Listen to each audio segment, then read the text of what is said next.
Hey there, let's see how you can change DNS server on your iPhone 16, 16 Pro Max or any other iPhone for faster browsing, stronger privacy or better security. And for that, first you have to head over to your settings, then go into Wi-Fi, find your connected Wi-Fi network and hit the info button next to it.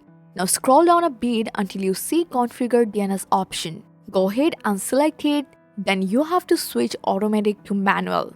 Now remove the old DNS and press Add Server. Type in a DNS address like 8.8.8.8 for Google DNS, which works great for faster and smoother browsing. Once you are done, hit Save at the top right corner and that's it. Your iPhone now using a custom DNS server and your Wi-Fi should feel quicker and safer right away. I hope this guide helpful. Like the video and subscribe for more tips.